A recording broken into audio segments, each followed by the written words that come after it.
Okay, we are live. Excellent. This is Noreen from the Healthy Peaceful Podcast. And today I have a wonderful and inspiring guest, Dr. Robert Graham. Welcome, Robert. Hello there. Or Doctor, should I call you Dr. Rob?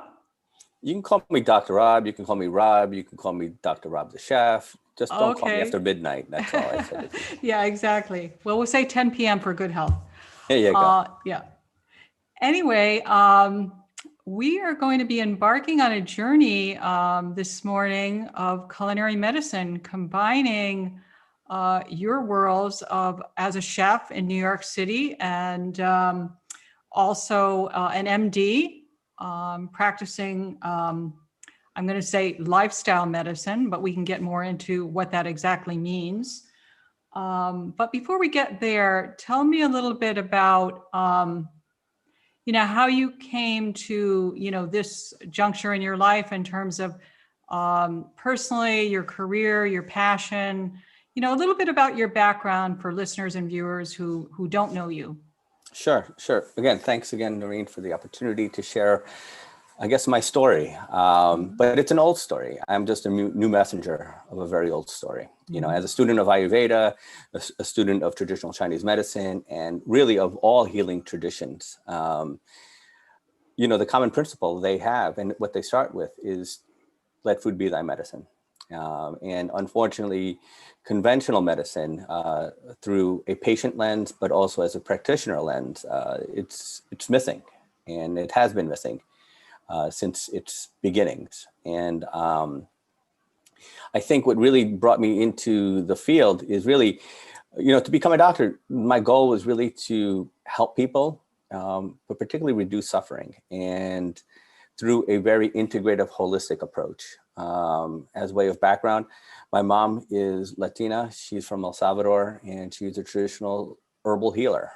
Growing up in Jackson Heights, New York City, which, if your audience doesn't know, it's truly multicultural. It's the world within a borough of Queens. And I had friends from all races and ethnicities. And what was beautiful about it is that very early on in my life, I realized that my friend Brian Lee, who's Asian, grandparents used acupressure and traditional medicine. And my friend Bobby Singh used Ayurvedic principles in ancient India. My friend Herbert, who's from Uruguay, had his own traditional healing properties. And my mom, of course, like they called her the bruja, the witch, but really she was like a healing witch.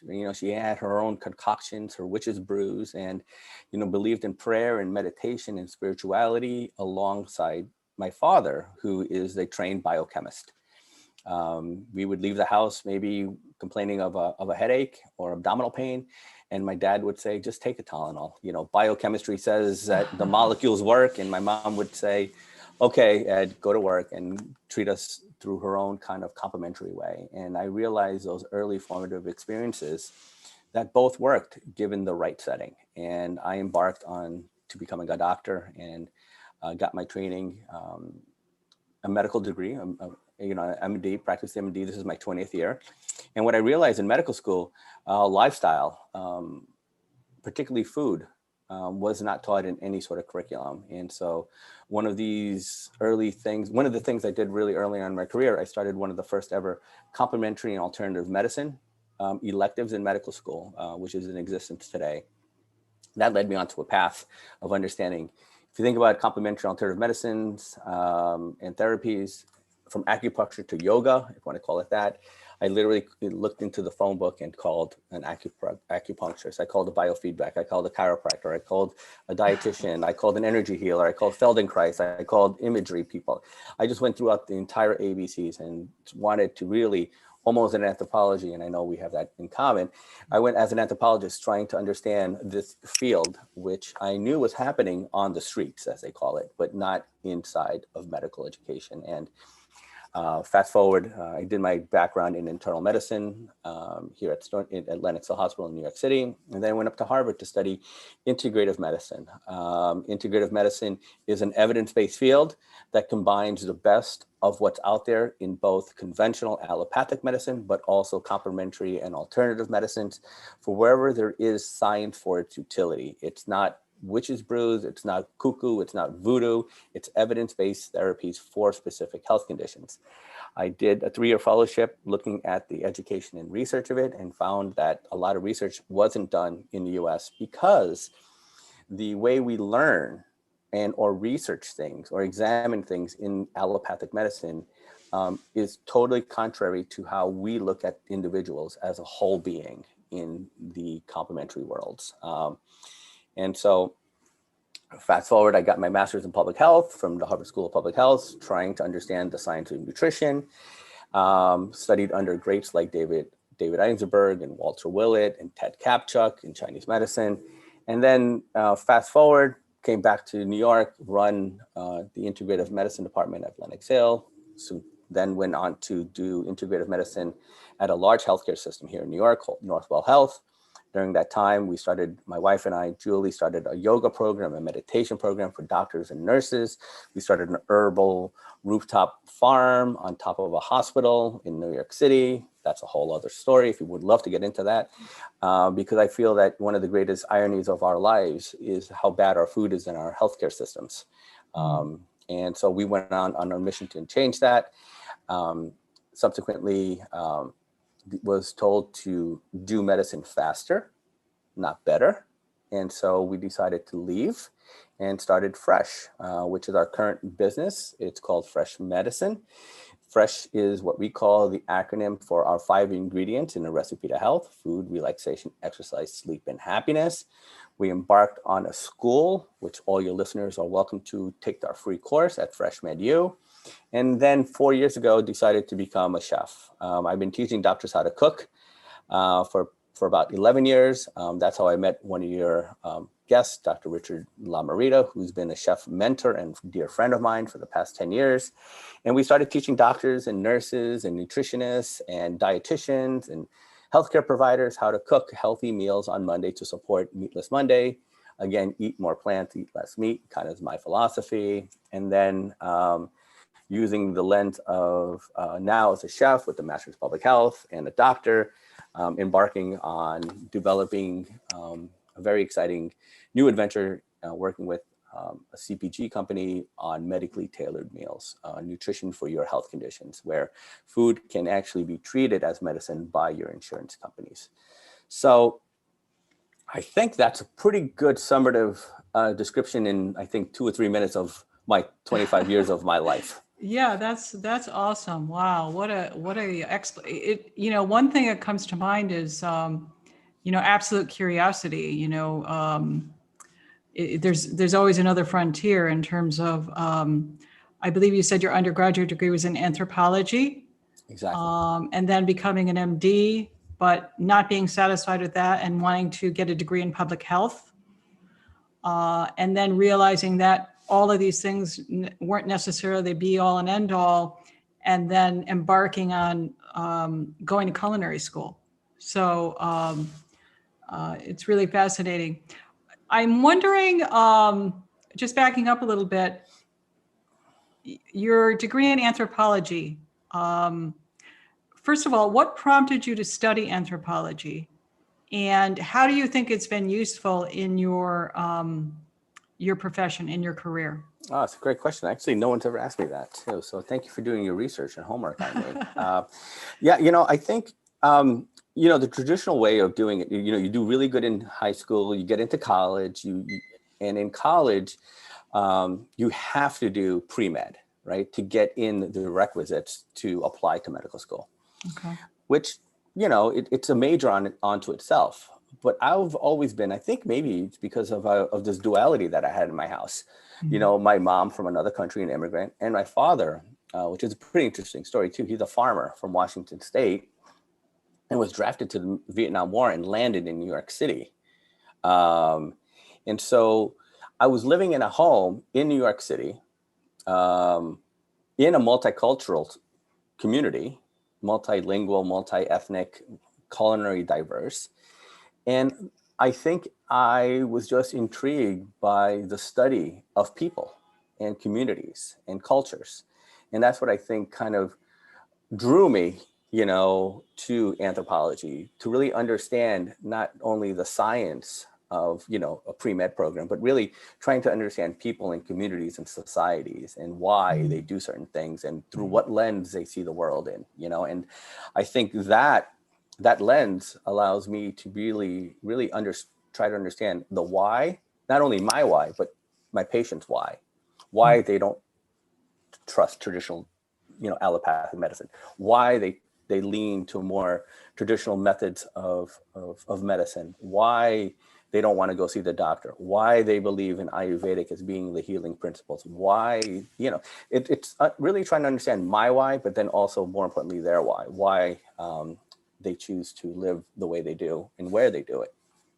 So I think I stumbled into it simply because I thought it was just a fascinating study of field. And, I guess you said curiosity. I was interested in not only the biological anthropology, but also the cultural anthropology, but also the medical anthropology. And then I thought it was always really cool. I thought Indiana Jones was really a cool guy, and I wanted to study the archaeology. So I did what they call pre-professional anthropology studies. So I took all of those to study the whole aspect.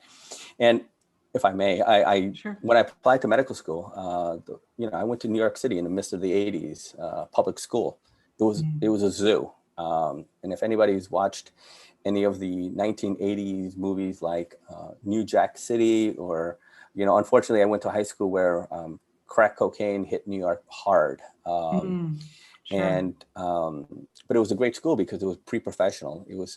I applied for a program that was intended to develop inner city kids into a pre-selected major in college. And so I entered as a pre-med, didn't really jive with the student body in high school. And so I switched over to nursing, didn't really feel nursing. And so I ended up graduating high school as a medical assistant.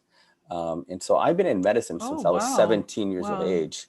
And that's really unusual. Yeah, so I completely understand, as they say in the culinary world, right? Front of the house, back of the house, but I understand what a medical assistant does and why they do it, and to the level of answering to a doctor. And so there's a famous Drake song, the rapper Drake. Yep. He sang a song, say, I started from the bottom, now I'm here. And so I feel like I started from the bottom and now I'm here. Yeah, well, that's invaluable experience, though. Absolutely. I'm sure. For being a practicing physician, no doubt.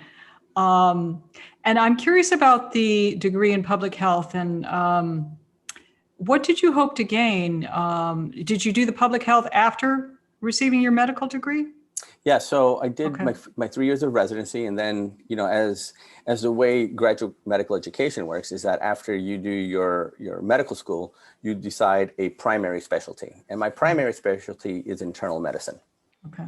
And this was in the early 2000s, in fact. And I was fascinated by this evolving field of an evolving term called complementary alternative medicine. And the first one, really to dive into the academic nature of it all, was Andrew Weil out in Arizona. Sure, of course, yeah. And this was in 2001. I called him and I said, Andy, I want to be your resident, your fellow, because once you complete your 3 years of internal medicine or surgery or pediatrics or OBGYN, you choose a subspecialty. Similar to gastroenterology, cardiology, endocrinology, whatever it be. I wanted to focus on the research and education of integrative and holistic medicine.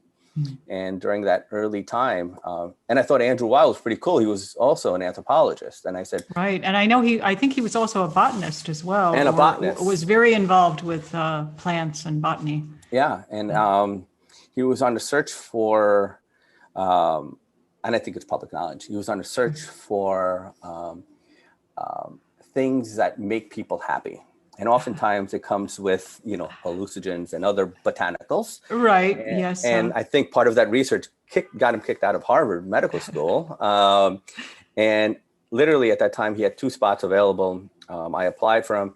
And out of the blue, Harvard started their fellowship in integrative medicine. And so I thought, well, apply to both. There's 4 spots in the country. And I got the acceptance letter to go to Harvard. And I think Andy always kind of pinches himself saying, the one that got away. But I ended up going to Harvard and studied really the research, because I think a lot of what we are all trying to do in the space of nutrition, complementary alternative medicine, including Ayurvedic and prayer, spirituality, is that a lot of the science, as seen by the conventional medical model, isn't there. And so immediately when you say, oh, I'm doing Ayurvedic, and most doctors will say there's no science behind it. Right, you know? Right. It's not evidence-based medicine. Exactly. And so I wanted to understand how evidence-based medicine happens. And so my master's in public health was part of my fellowship program at Harvard. So I was doing my fellowship in complementary medicine and getting my master's in public health, focusing on what they call clinical epidemiology and biostatistics. And then my concentration was in nutrition. So I wanted to understand study design and why the science isn't there, and how to get the field into conversations of integrative medicine. And so we started a really pretty cool, as one of the first fellows, right? We helped design the NIH, the National Institutes of Health, 5-year strategic plan within the National Centers for Complementary and Alternative Medicine. So the first 5-year strategic plan, we helped kind of craft, which again is that's really, so you were amazing. Really on the forefront of that. Wow, I didn't realize that. That's amazing. And then coming into culinary school, and I know you're teaching. Tell me about that. What prompted that? Well, like I said, 2004, I believe there was a woman named Erica Frank. I think she was an anthropologist too, out of Vancouver. And she did a study looking at a physician's own health behavior as a predictor of counseling their patients about a health behavior. Yeah. Quick, doctors don't smoke, tell the patients not to smoke. Doctors who wear helmets or ride bikes tell their patients to. Seatbelts, you get that whole thing. Of course. And so I thought, well, what if you start teaching doctors how to cook? Will they be able to have that conversation with their patients? And sure enough, that was kind of the aha moment for me to say, what if we start taking doctors out of hospitals and into kitchens to teach them how to cook? Because I find the field of nutrition fascinating, right? Because every single dietary theory is successful if short-term weight loss is your goal. Of course, yes. Right? It's whether it's sustainable and yeah. Yeah, and I thought, wow, that's an interesting field. But then, I think then I really started thinking about, during my time at Harvard, I was the fellow of David Einsberg, who started Healthy Kitchens, Healthy Lives. Okay, I'm not familiar with him. A very cool guy. Really the guy who put complementary alternative medicine research on the map. That whole prevalence studies of 34% of people use CAM, 68% of people don't tell their doctors. He started those studies. And so I was his mentee and helped him design Healthy Kitchens, Healthy Lives. And that's been, out in Napa Valley with the CIA and Harvard Medical School. And I thought maybe I can do it locally. And so that's why I reached out to Anne-Marie Colbin, the founder and late genius, I think. Yes. Was she living at the time that you went to the Natural Gourmet? Okay. Yeah. And I'll tell you a really quick story. I did have the opportunity to meet her. She taught a couple of classes. So she wasn't teaching very much when I was there, but she is a genius. She was, there's no doubt. Yeah. And so she said, pioneer. I'll never forget the day I met her and at the school. And she says, I've waited 35 years for a man like you to come into my kitchen. And her goal was really kind of to merge, the health world and the food world together. And so, that little. Well, she really went deep. She liked to look at everything. So I'm not surprised by her response, her comment. Yeah. And so we had a great friendship until she passed, and was really, I called it my home. And I realized that what they were teaching at NGI was so important in terms of public health and understanding the connection between food and health and our planet, really. She was Yeah, kind of yeah, at the yeah. It's forefront of much that. bigger. It's really personal and planetary health. Absolutely. That's where Yeah. it's at. And so I brought that kind of education into medical training. And I started taking docs. And, you know, in the beginning, the administration at the hospital was like, no one's going to do this. And by the end, after 6 years of doing it with Chef Rich, exploring all the culinary diversity of our beautiful planet, we cook Thai food, Mexican food, Indian food, Mediterranean food, right? Just really diving into the kind of rich cultures that food brings to our world. There was waiting lists and people were just literally hungry for change. And subsequently I left and started my own company, and that's been like my passion project now. And I really want to reconnect the dots with the culinary and medical field, which leads to culinary medicine, really. Yeah, yeah. Well, I love, I know that there's a real scarcity or dearth of nutrition education in medical schools, but nutrition can feel, I mean, I respect the science, but it can sometimes you can feel in talking with patients, clients, that, you know, the eyes are glazed and, you know, people do know quite a bit about nutrition, but I think getting them into the kitchen is a very different approach. I really like the approach of bringing medical professionals, whether it be doctors, nurses, and clinicians, really into the kitchen and encouraging them to, really inhabit healthy choices. Yeah, I think, So, you know, we eat food, you know, and that's how people have to learn the field of nutrition, through food, not in an educational podium style PowerPoint thing. And I think the way I learned about what to eat and what not to eat is through in the kitchen with my mom, right? And yeah. eat this, don't eat that, cook it this way, don't cook it that way. And I think the field of nutrition, and I know because I work with an emerging field called culinary nutritionists. Again, I think, you know, personally, I think that the more we blend professions, the more we learn from each other. I learn a lot from docs, you know, but when I hang out with, you know, like Divya or Chef Rich, I learn so much more and they learn from me. Sure. And I think, Sure. you know, expanding our circles is really where I think the magic happens. Yeah, well, I think the other wonderful thing about teaching, especially with cooking and culinary, is you learn a lot from your students as well. Yeah. So Yeah. I really like that. I know in 2015 you did a TEDx talk, Mm-hmm. and the title of that talk was "Fair Wellness: Back to Our Roots." Exactly. Where are you in first of all, why don't you just take a moment and the premise of your talk, you know, what the kind of the main points, the highlights, what you were trying to convey, and the meaning of that title. Yeah, sure.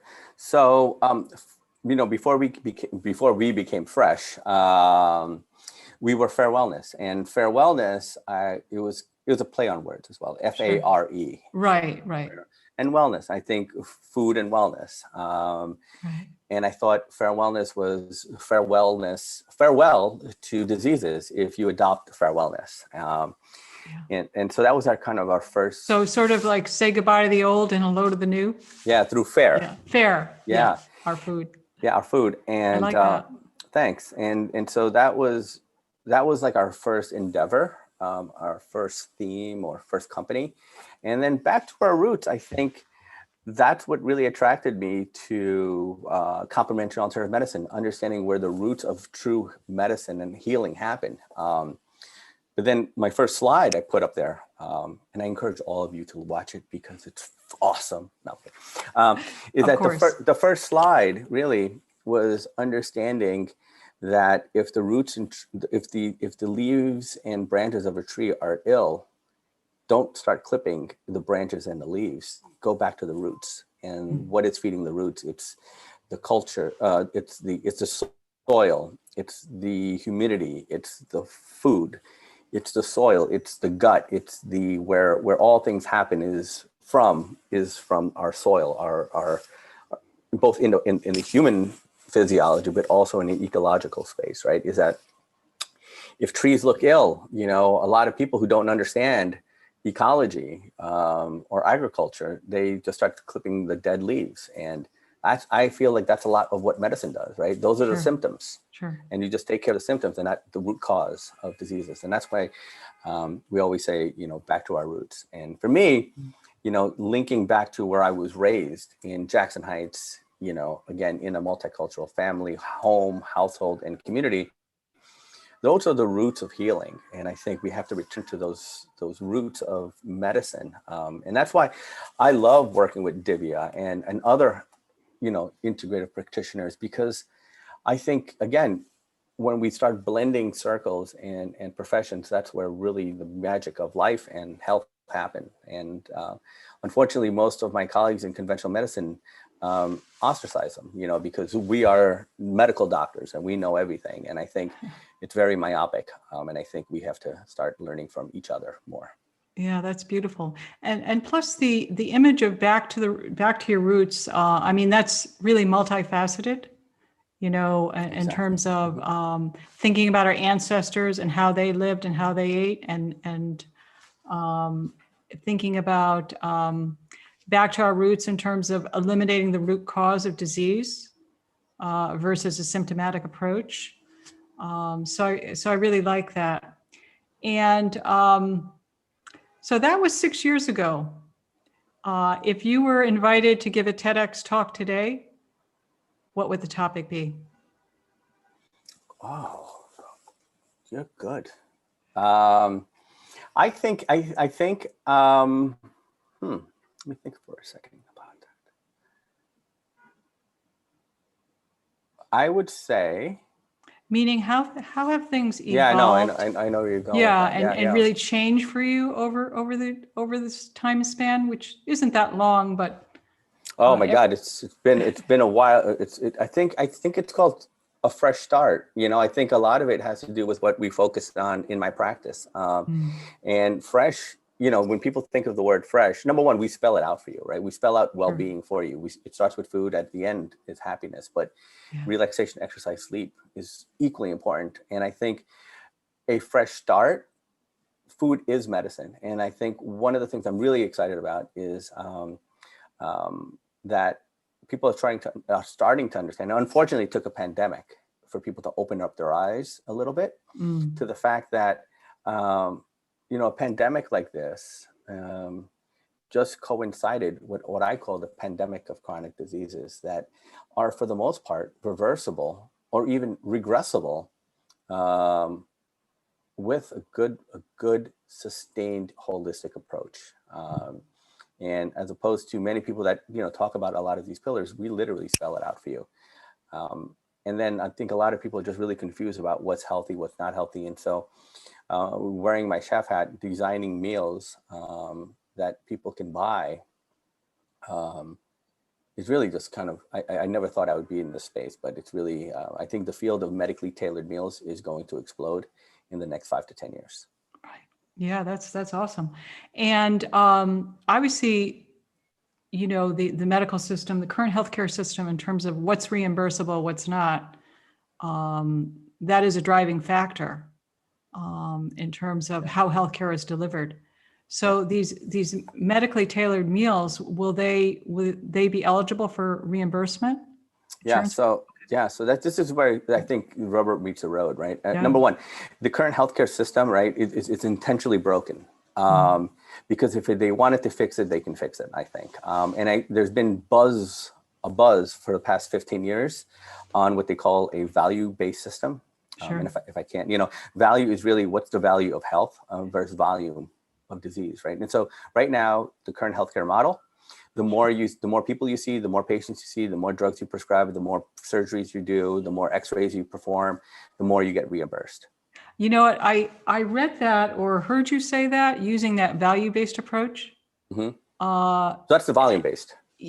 Oh, volume versus value. Right. And so the But value, the value I love, because why shouldn't you be reimbursed by the results that your patients experience? I mean, it's a tough question though, right? Because yeah, that implies, equitability, justice, and personal sure. responsibility, Yeah, it right? does. It does. It Right. And so does. that's a whole other topic that I find Right. fascinating. I love to speak on that. But, Yeah. you know, because not everyone has access to healthy food. Not everyone has the education. Everyone has the means. No one has the time, right? And so Yeah. should the doctor be penalized for that? I don't Right. know, Right. Yeah. It's you bring up a good point. It's not. There's no quick fix. There isn't, but that's Yeah. the way I think the system works, right? Sure. Because it's easy to monetize that. Yeah. And then I think a lot of it, and this may be, I'm just going to say, I think there's a lot of, how do I put this? A lot of people rather just take the Lipitor and Sure. fix their cholesterol than change their life because. Yeah. Yeah. I think it's funny, in preparation for our interview, I decided to look at, and of course, I reread Food and Healing, Anne Marie Colbin's book. She talks a lot about personal responsibility. Yeah, but it's almost, sometimes I feel that, and I completely understand, right? I grew up in it in the 80s in New York City. So Sure. I understand. And I went to a predominantly poor inner city high school. I understand it all, right? But at the same Yeah. time, the immigrant mentality, this is what I learned from my mom is, right, don't wait for anyone to fix things. You have to fix yourself. Sure. And I Yeah. think that's a little bit of the farm, maybe my dad too, the farmer, right? The farmer doesn't wait for someone to come and help him. Yeah. Right? Yeah. Exactly. Or for the plants to show up on their own, or yeah. Yeah. And I Yeah. think that's where I Or think for the weather to cooperate. right, right. And I think that has to be that conversation is that I think we have to start being our best doctors. We have to take care of ourselves and not wait for the government. And I know I'm going to get to your point about reimbursement because, Yeah. oh, now healthy food is reimbursed by the government. Okay, so now we're going to use it. It's like, well, we have the ability to do that on ourselves now. But understanding the way the system works, Yeah. my dream was eventually, and it's happening now, we're doing a couple of pilot programs on Medicare populations, which obviously are the older populations, Sure. particularly populations with high burden of diseases, Right. diabetes, heart failure, Okay. obesity. I mean, Yeah. then now you can actually go to your doctor and get a prescription for meals that are designed for your condition. Right. Okay. And it's from with the company I'm working with right now called Performance Kitchen. Disclosure, I am a brand ambassador and, I work with them. So Is that a New York City-based company?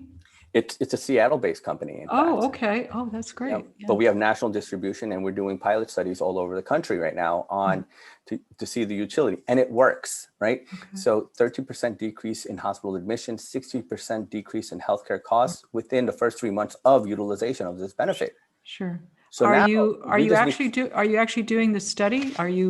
Yeah. You're collecting data?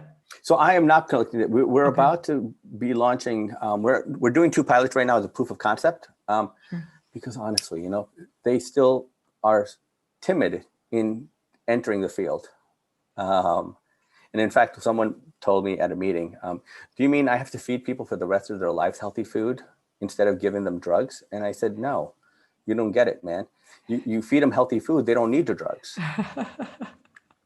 And that's where we are with some, medical people Right. that don't truly understand that if you feed people and you Right. teach them how to do it and what to eat, how to be fresh, really.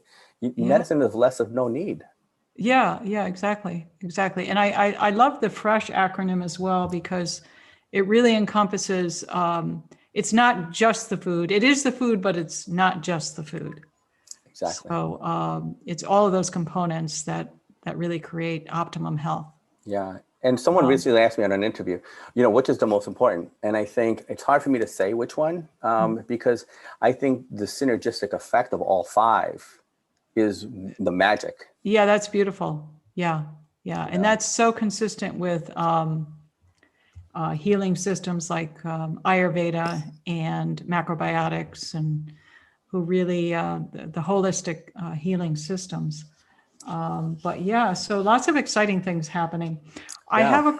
I have a couple of quotes from Margaret Mead, and I thought I would just kind of throw them out there, and then you can riff with them and just you know bring them into your work, what you're doing, what you're excited about. Do the audience know who Margaret Mead is? Well, Margaret Mead, the anthropologist, and one of them, the first one is, I measure success in terms of the contributions an individual makes to her fellow human, his or her fellow human beings. How do you measure success? Oh, I think, how do I measure success? I think through a very simple question: am I happy today? Oh, it's beautiful. Yeah, yeah. If you can say today, I'm happy today, I think it's a good way. It's a Sure. successful start and end to your day. Well,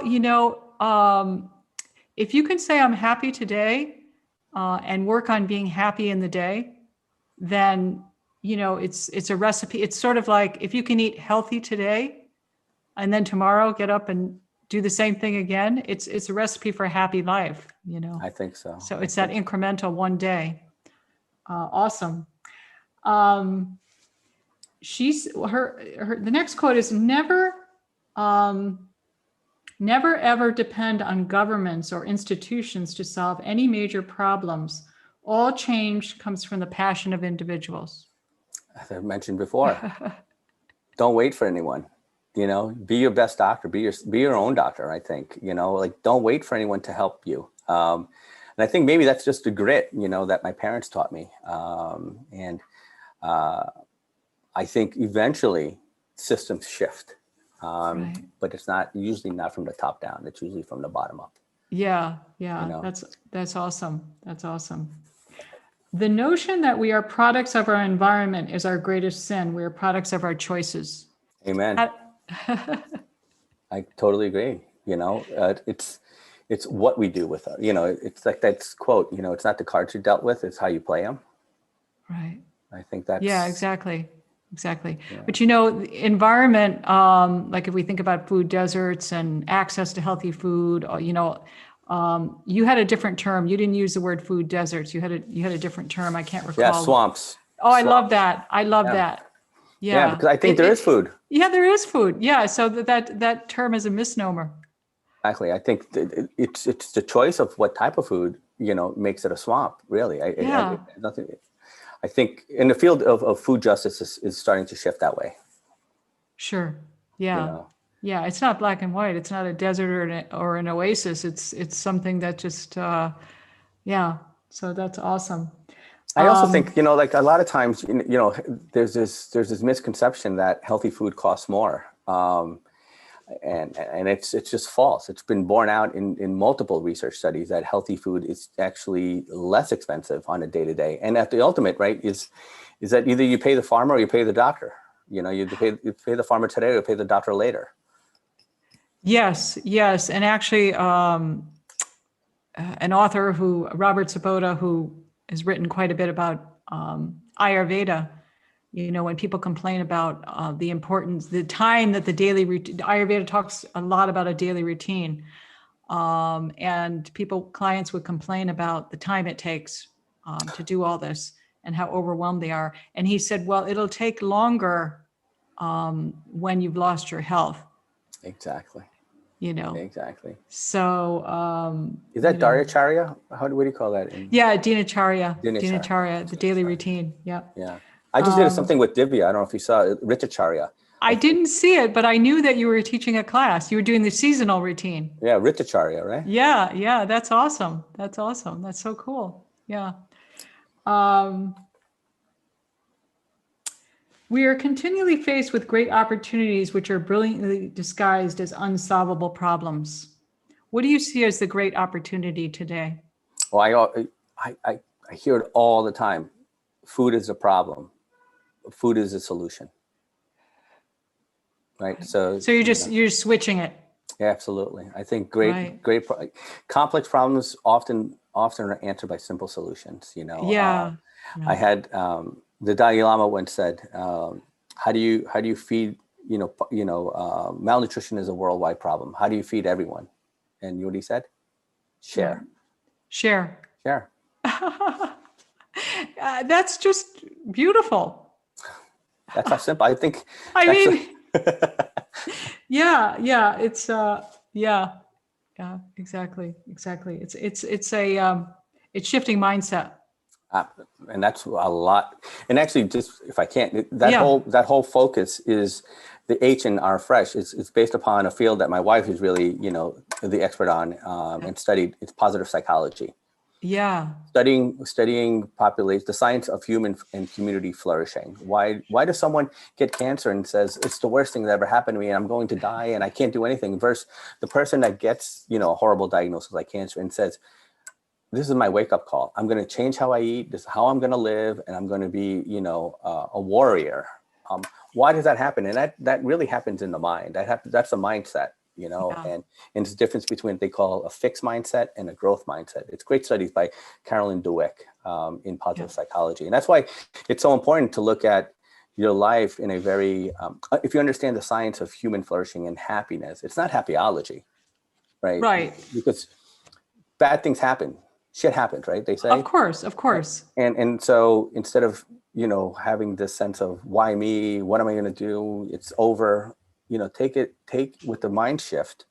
Um, that's where it all happens, honestly. Well, I think that's a really great point. And I noticed from reading your websites that you and your wife are very you're both, this is your business, both of Yeah, your business, and that she's very steeped in yoga and positive psychology, meditation, all of the lifestyle things that are important to creating that healthy day, that happy day. absolutely. I think that there's a lot of health coaches out there, Hmm. and as well as business coaches, and happiness and even changing our mindset is really changing our habits, changing the way we think. That's that's not an easy thing for many people to do. No, no. You They're know, all we, they're all hard. Actually, if you think everything in fresh is not easy, but I would argue it's not hard, right. right? It's so I think it goes to self-love, Yeah. I think self-care. It's not selfish, it's first. You can't, my wife always says, you can't pour from an empty cup, Right. and we're constantly some people don't give.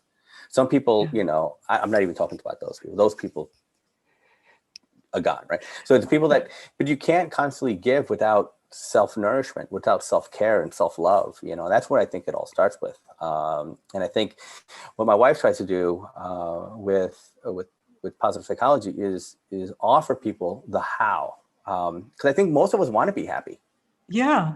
but we're not taught the how. And the similar Right. with relaxation, meditation, similar with the food. People Yeah. want to eat better, but they don't know how to. And Sure. I think what we offer is what we kind of joke around, but we're the art and science of fresh, really. It's not only the science, which is really important, but then also translating it into actionable steps. The how is really important. And that's, if I may, we have an online school so that people can understand our pillars, and it's free for everyone. Sure. That course is free for everyone to just start there. That's Yeah. that's where the starting foundation of Fresh Yeah. Made You is all about. Sure. Well, I'll definitely include all of that in the show notes, the website and all of that. Thanks, Noreen. But yeah, this is a good one. We don't have a society if we destroy the environment. Ain't that the truth? When did she write that? Like it amazes me, right? Is that, oh, like this just didn't happen upon us, right? No, no, no. This is probably going back to the 60s, the Yeah, 50s or 60s, yeah. realistically. I love it, So, right? The hippies were right. A lot of those kind of those hippie philosophies that the dominant dogma really kind of ostracized, or like Anne-Marie Colvin, this is 45 years ago, she was talking about food and healing and the environment and the planet and your relation to it. Like, this has been the underground for the past 60 years. And it's honestly, it's still underground. If you look at it's still a very small percentage, but it only takes a handful to implement change. So yeah. Unfortunately, though, the way we are today, you need, and this is why I'm going into the medically tailored meals and policy now, right? Because grassroots are really important, and it's the bedrock. But without policy from the top down, I love that. I love that. Well, it's more than an idea. You're integrating, you're making it happen. You're taking action. Yeah. So, and like you said, it's important to do that within the purview of what the existing framework is, the existing schematic of government, bureaucracy, the medical system, all of it. Yeah, and and that's part of the reason why I think, you can call it whatever. I left. I was let go. Whatever you want to call it, what happened to me 6 years ago within academia, is that it just took too long. Like I can't, as a physician, but just as a caring human, I don't need another study to tell me something that is established literature already. I don't need another study to tell me that, processed meats kill people. I don't need another study saying that carbon emissions are destroying our planet. We just need now, and it really comes from public health. It's called the precautionary principle. Okay. The precautionary I'm not familiar with that. Tell me. It's what we're all talking about here. Sure. Is that the burden of proof doesn't have to be there with 100% certainty for us to start adapting healthy behaviors or healthy initiatives or healthy policies, right? Right. So it really comes out of climate change, the world of climate change and the Paris Accord. And it's really looking at, maybe the planet is not heating up as fast. Maybe carbon emissions are not as bad as we think they are. But why don't we start doing things today, right, in case we're wrong? Yeah. Right. And so that's the whole precautionary principle. In a way that it's, it's the same with our individual health, There's always going to be that anomaly, the person who's, a centurion who's smokes and has a number of things, but that's not the majority. And what if we take those steps today? I know. What will our life look like? Yeah. Well, I also think about self-care as, a